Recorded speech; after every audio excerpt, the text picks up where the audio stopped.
Okay, guys. So, mental illness. What is mental illness? Okay. Mental illness, in my personal definition, and of course, like I said, you can definitely look at mentalhealth.gov or the National Alliance for Mental Illness to get more scientific definitions. But for the purpose of this video, mental illness is a condition or a state in which you find yourself well now where now it is directly influencing your day-to-day functions so much to the extent that you cannot carry on a normal life. And it's something that is no longer manageable by what you can do for it by yourself. I think that's probably going to be the simplest way that I'm going to put it for today's purposes. And of course, like I said, you can check mentalhealth.gov or National Alliance for Mental Illness. So these are going to be things like bipolar disorder, as it relates to depression, bipolar disorder, manic. This is your schizophrenia. This is your personality disorders. This is the psychotic disorders. These can range from something as simple as the meek person who's not any harm to anybody that hears voices, to that person that can't get out of bed because they feel this overwhelming sense of grief every day, even though nothing is going on. Or it could be that person who is psychotic and becomes a serial killer. But the bottom line is, generally speaking, is that this is something that is no longer manageable just by what you can do for it on your own. It is not manageable just through traditional means of therapy or counseling, I'm going to say, because we have a lot of counselors who are not necessarily therapists, and that's kind of where I would say your spiritual leaders may come into play, counseling.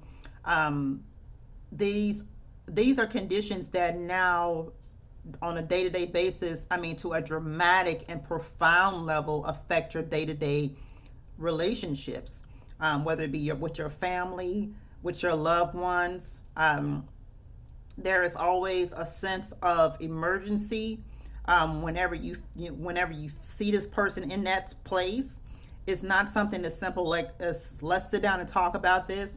There's always a outside intervention that needs to take place, and specifically as it relates to people who are not being treated. This outside intervention may look like the police coming to their house every other week, or it may look like them having to go to the hospital for unexplained ER visits, multiple, sometimes like high ER utilization can speak to mental illness. Sometimes these are people that, have something else going on, but in their mind, they haven't connected the dots that it really is something else. It's not a physical thing, it's more of a mental thing.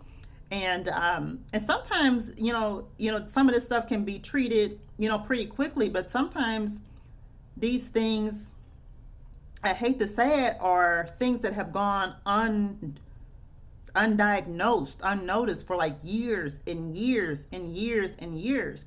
And so by the time that you come across this person, it's so out of whack that there's nothing that you can do for them per se. They really need to see a medical doctor, first of all, for a proper diagnosis, and it's up to that doctor to say, okay, they feel it's appropriate for this person to be started on a medication regimen or some other type of regimen, because not every mental illness has to be treated with medication. There are tons of methodologies, which is why, again, I will say again, this video is not meant for me to tell you what the treatments are for mental illness. It's not. Okay, there are a ton of psychiatrists that can talk to you guys about that. As a matter of fact, one of the ones that I like to follow, that you guys can check out, her name is Dr. Tracy Marks, and she is very good in terms of talking about mental illness and the different personality disorders. As a matter of fact, if I can remember, I will place her information in the comments or either in the bio section of this, because I think that she would be a great resource if you want to learn more specifically about mental illness. That's something entirely different.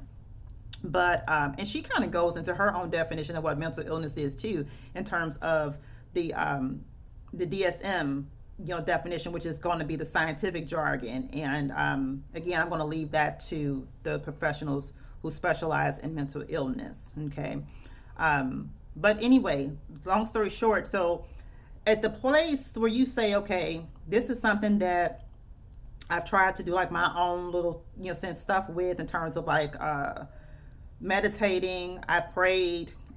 This is something that's now affecting my day, all my relationships. Like, if you can't think of one single good relationship that you've had, you probably have something going on that you need professional help on the outside to look in at that situation.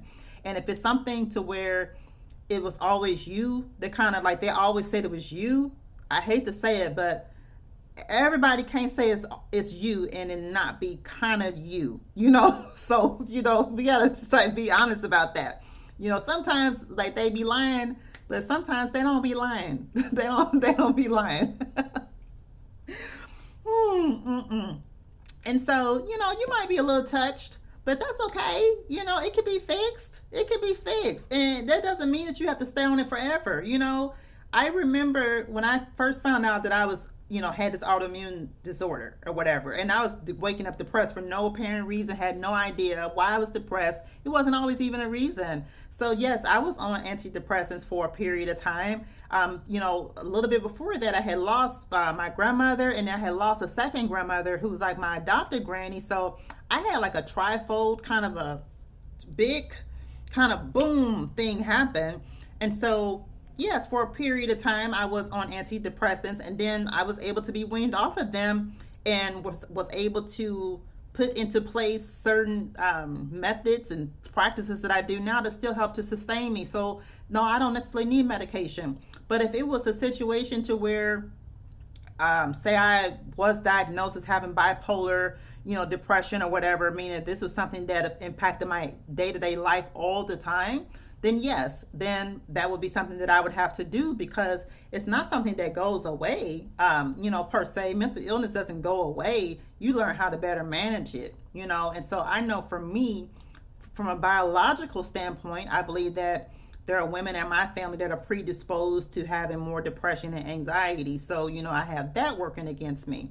But at the same time, I've learned how to manage it. Do I have some bad days? Absolutely. I do have some bad days. But I do so much self-work now that you guys, you only see like a tip of the iceberg. Like, it takes work to keep all of this together, dealing with some of the anger things that I deal with my patients, and, all of that. But these are things that if you want to deal with it, they can be managed. And that's why I don't want us to keep lying to each other. When you see somebody that has a dysfunction in an area, find a loving way to kind of help, steer them into the right direction to get the type of help they need, whether it be a therapist or whether they need to actually see a medical doctor, because this is something that it needs to be medically treated, like on the chemical level, the cellular level, something needs to be, remedied up in here.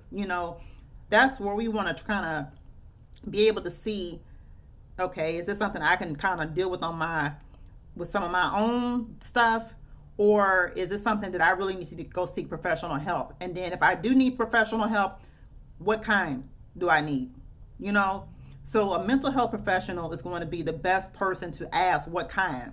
You can go to like counseling and things like that to people like your pastor and say, hey, I'm dealing with this, can you help me with some prayers or some verses, the Bible verses I can look at? That's fine. Sometimes you have to build up your spiritual resilience too to deal with certain situations, but you also want to be able to recognize when this is a situation that warrants for a different modality in addition to what you're doing. So you're not going to just pray. You're not going to just go to therapy. You're not going to just exercise. It's like you're not going to just eat healthy to make yourself healthy. You're doing this in addition to. I do this and I do that.